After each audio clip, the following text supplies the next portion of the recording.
அனைவருக்கும் வணக்கம். தத் பிரசாபித்மி மகா சேனாதிமி தன்னஸ்கந்த பிரதிதேது. முருகப்பெருமானுடைய திருவருளால் பாலத்திருப்பதிய திருவருள் கொண்டு கிருத்திகை விரதம் பரவ வருஷம் வைகாசி மாதம் 30ஆம் தேதி 13/6/2026 சனிக்கிழமை தேய்பிறை திரியோதசி திதி பகல் 2:12 வரை. அதன் பின்பு சதுர்தசி திதி. கிருத்திகை நட்சத்திரம் இரவு 12:17 வரை. அதன் பின்பு ரோகிணி நட்சத்திரம். சுகர்மம் நாமயோகம் மாலை 5:28. அதன் பின்பு திருதி நாமயோகம்.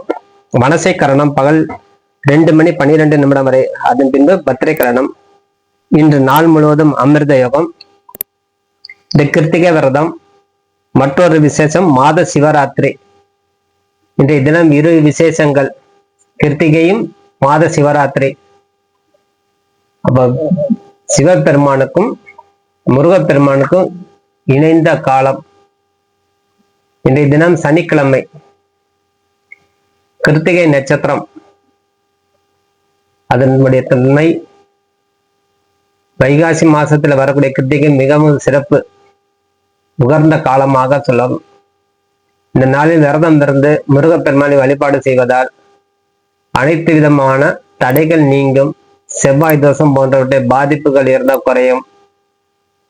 மற்றும் வாழ்க்கையில ஏற்படக்கூடிய அனைத்து விதமான தடைகள் நிவர்த்தி ஆன பின் செல்வம், தைரியம், நிலையான வெற்றி போன்றவற்றை அந்த முருகப்பெருமான் நம்மளுக்கு கொடுப்பார்.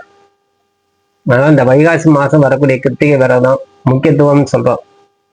வைகாசி விசாகம், வைகாசி வரக்கூடிய சஷ்டி.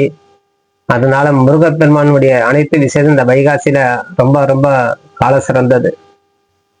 மன அமைதி மற்றும் தெளிவு கிடைக்கும். ஆனால் இந்த கிருத்திகை விரதம் பெண்களிடம் வளர்ப்பில் வளர்ந்த முருகனை 6 கார்த்திகை பெண்களிடம் வளர்ந்தார். மனதில் இருக்கக்கூடிய குழப்பங்கள் அனைத்து நிவர்த்தி செய்யும். எண்ணற்ற குழப்பங்கள் தினசரி நொடிக்கு நொடி குழப்பங்கள் நம்ம உருவாக்கிண்டே இருக்கும். முருகா, என்னுடைய குழப்பத்துக்கு என்ன காரணம்? ஏதேனும் ஒரு மனசஞ்சலத்தால நான் அவதிப்படுகிறேன். இந்த மன அமைதிக்கு எனக்கு ஏதாவது ஒரு வழி காட்டுனா அனைத்தும் இந்த முருகப்பெருமானுடைய விரதத்தினால கிருத்திகை இந்த கார்த்திகை பெண்கள் சேர்த்து வழிபாடு செய்யணும். 6 பெண்கள். அதனால அந்த கார்த்திகை நட்சத்திரம் அன்னைக்கு அந்த 6 நட்சத்திரம் வானத்துல தோணும். அந்த 6 நட்சத்திரத்தை தோன்றும் போது நம்ம அதை மனதார வேண்டிக்கும் போது இந்த கார்த்திகை பெண்களுடைய அனுகிரகம் நம்மளுக்கு கிடைக்கும். திருமணம் தடைகள் அனைத்து நீங்கும். செவ்வாய் கிரகத்தால் ஏதேனும் ஒரு வகையில பாதிப்பு இருக்குது நம்மளுக்கு. செவ்வாய் பகவானால நம்மளுக்கு பல விதத்துல கஷ்டங்கள் கொடுக்குதுன்னா அனைத்தும் குறைவாகவே அனுகிரகத்தோட முருகப்பெருமானுடைய அனுகிரகத்தால் ஜாதகத்தில் உள்ள செவ்வாய் தசம் அனைத்தும் விலகி திருமண தடை நீக்கம் பெற்று மிக அதிவிரைவில் திருமணம் எல்லாம் கைகூடும். மற்றும் தொழில நல்ல ஒரு வளர்ச்சி கிடைக்கும்.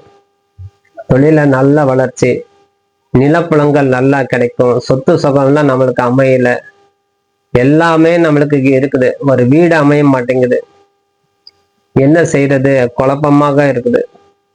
இந்த கிரக பீடையினால் நம்மளுக்கு பல விதத்துல பாதிப்பு. அதனால இன்னைக்கு சனிக்கிழமை இருக்கக்கூடிய காலங்கிறதுனால அந்த நிலப்புலம் சம்பந்தப்பட்ட விஷயங்கள் ஏதேனும் ஒரு குறைபாடு உங்களுக்கு இருந்தா, இடமே விற்க முடியல, நல்ல ஒரு இடம் வாங்கணும், 2மே வச்சுக்கலாம்.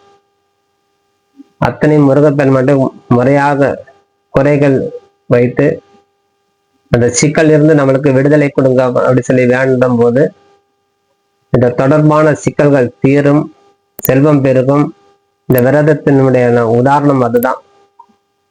சொத்து அமையும், நிலப்பழங்கள் நல்ல வளர்ச்சிடும். அதே மாதிரி தொழில் நல்ல மேன்மை அடையும். தொழில் நல்ல அபார வளர்ச்சி கிடைக்கும். நோய்கள் மற்றும் கடன் தொல்லைகள் நீங்கும். நீண்ட நாளாக நோய்பட்டிருக்காங்க, நோயே குணமாகல, ஏதேனும் ஒரு வகையில குறைபாடாக இருக்குதுன்னா அந்த முருகப்பெருமானை வழிபாடு செய்யும்போது அந்த நோயெல்லாம் குணமாகும். கடன் அதே போல் கடன் தீராத கடனாக இருந்தாலும் அதுவும் தீரும். எல்லாமே பரிகாரம் மூலமா இந்த முருகப்பெருமானை வேண்டி வணங்கி வரும்போது ஒன்னொன்னா நம்ம வந்து கைகூட ஆரம்பிச்சிடும். ஆனால் இந்த கிருத்திகை நாளில் காலையில நல்ல முருகப்பெருமானை மனதார வேண்டிக்கணும். அருகாமையில் இருக்கக்கூடிய முருகன் ஆலயத்தில் சென்று விரதத்தை தொடங்கணும். ஒரு நாளைக்கு 3 முறை கந்த சஷ்டி கவசம் பாராயணம் செய்யலாம், அல்லது குமரகுரு கவசம், திருப்புகள் போன்றவற்றை ஓதி வரும்போது நல்ல ஒரு தன்மை. முழுமையான உணவு உட்கொள்ளாமல் பால் பழம் மட்டும் உட்கொண்டு அந்த பால் பழம் மட்டும் அருந்தி முருகப்பெருமானை வழிபாடு செய்யும்போது மனதில் இருக்கக்கூடிய கசடுகள்லாம் நிவர்த்தி ஆகும். அதனால கந்த சஷ்டி கவசம் திருப்புகள்லாம் சொல்லாதுதான். நம்ம ஏதேனும் ஒரு வகையில அந்த இறைவனை நோக்கி போகும்போது விரத காலத்துல அந்த இறைவனுடைய நாமம் நம்ம சொல்லும் போது அந்த இறைவனால் நம்ம ஈர்க்கப்பட்டு அனைத்து விதமான செல்வங்கள் சௌபாக்கியங்கள் வந்து அடையக்கூடிய தன்மை இந்த முருகப்பெருமான் கொடுப்பார். அது இந்த வைகாசி மாசம் வரக்கூடிய முருகனின் அவதார மாதம். வைகாசி மாசத்துல அதாவது விசாக நட்சத்திரத்தை அவதாரம் செய்தார். அதிலே கிருத்திகை கூடுதலாக ஒரு பலன் கொடுக்குது நம்மளுக்கு. அதனால தவறாம முருகப்பெருமானை வேண்டி, நீங்க எந்த முருகனை வேண்டணும், உங்களுக்கு எல்லா விதமான வழி கிடக்கும். பாலமுருகன் வேண்டிக்கணும், கல்யாண கோலத்துல வேண்டிக்கணும், தம்பதிகளா இருக்கக்கூடிய முருகனை வேண்டிக்கணும். அந்தந்த தன்மையில அவர் வந்து காட்சி தருவார். அதுவும் குழந்தை வடிவமாக இருக்கக்கூடிய முருகனுக்கு தான் அதிகமாக மக்கள் விரும்புவாங்க. பக்தர்கள் பெரும்பாலும் வேண்டி வழிபாடு செய்யறது குழந்தை முருகனே. விளையாட்டு முருகன் சொல்லுவாங்க சில பேர். குழந்தையா வந்து விளையாடுறான், மடியில வந்து தவழ்றான், சேட்டை பண்றான், வேல் காட்டிட்டு போனான் அப்படின்லாம் சொல்லுவாங்க. கனவுல வந்து அத்தனை கொடுக்குறார். அதனால நிறைய பேர் அந்த குழந்தை வடிவமாக இருக்கக்கூடிய முருகப்பெருமான் தான் விரும்பி வழிபாடு செய்து வருவார்கள். முருகன் கோயில் சென்று முறையாக தீபம்லாம் ஏற்றி உங்களுடைய கோரிக்கை வைத்து முருகப்பெருமானுடைய மாலையெல்லாம் சாத்தி வழிபாடு செய்து வரும்போது அனைத்து விதமான நன்மைகள் வந்து நம்மளுக்கு கிடைக்கும். தவறாம வழிபாடு செய்யுங்க. முருகா முருகா முருகான்னு சொன்னாலே போதும், வந்தேன் வந்தேன் வந்தேன்னு வந்துகிட்டே இருப்பார். நீ எவ்வளவு தூரம் அந்த நாமத்தை உச்சரிக்கிற அவ்வளவு தூரம் உன்னை நெருங்கி வந்துகிட்டே இருப்பார் அந்த முருகப்பெருமான். எந்த விதமான தடை தாமதம் இருந்தாலும் அவருடைய வேலால் நம்மளுக்கு வந்து நிவாரணம் கண்டு நிவர்த்தி செய்து கொடுப்பார். அதனால நமக்கு தெரியாமலே இருக்கக்கூடிய சில குறைபாடுகள்லாம் மழை போல் வந்த விஷயங்கள் பனி போல் நீங்க பெற்றது அப்படின்னு சொல்லுவோம். பனி போல் வந்து குறைஞ்சிடும்.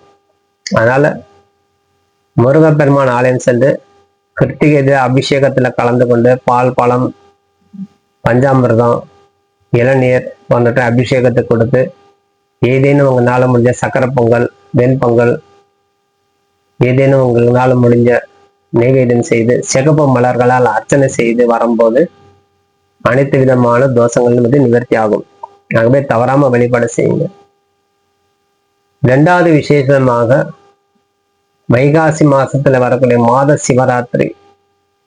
சிவபெருமான் வேண்டி விரதம் இருந்து மாதம் வரக்கூடிய சிவராத்திரிக்கு நிறைய பேர் விரதம் இருப்பாங்க. மகா சிவராத்திரி அப்படிங்கிறது மாசி மாசம் வரும். அதுல இருந்து மாதம் வரக்கூடிய வளர்பிறையில சிவராத்திரி.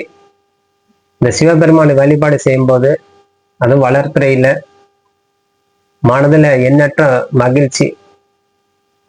தேய்பிறையில வரக்கூடியது அதோட ரொம்ப மகிழ்ச்சி. இப்ப வளர்பிறை வரக்கூடிய சிவராத்திரிக்கும் தேய்பிறை வரக்கூடிய சிவராத்திரிக்கும் ரொம்ப வேறுபாடு உண்டு.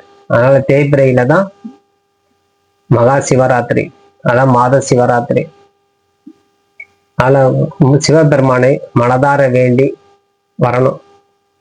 ஆனா அதிகாலையிலிருந்து சிவபெருமானுக்கு மனதார வேண்டி ஓம் நம சிவாய் ஓம் நம சிவாய்ங்கிற மந்திரம் சொல்லி நாள் முழுவதும் உபவாசம் இருந்து விரதம் இருந்து உங்களால முடியலன்னா ஏதேனும் ஒரு பால் பழம் மட்டும் உட்கொண்டு நமச்சிவாயங்கிற மந்திரம் மட்டும் இடைவிடாது ஜெபம் செய்யுங்க. தன்னை அறியாமலே ஏற்படக்கூடிய குறைபாடு அனைத்தும் நிவர்த்தி ஆகும். வருமுன் காப்பார். எந்த வினையாக இருந்தாலும் வந்த வினை தன் வினையாக ஏற்றுக்கொண்டு வருமுன் காப்பக்கூடியவர் தான் சிவபெருமான். அதனால மாத சிவராத்திரியில தவறாது கலந்து கொள்ளணும். சிவன் ஆலயத்தில் சென்று மாலை பொழுது ஈஸ்வரனை தரிசனம் செய்து வரும்போது எண்ணற்ற ஆற்றல் கிடைக்கும். அதில் அருகாமையில் இருக்கக்கூடிய சிவன் ஆலயம் சென்று கூட நீங்க வழிபாடு செய்யலாம். நல்ல பெரிய ஸ்தலத்துக்கு தான் போகணுங்கிறதுல ஒரு சிறு ஆலயம் இருந்தாலும் அந்த லிங்க திருமேனி தரிசனம் செய்து வந்தாலே போதுமானது.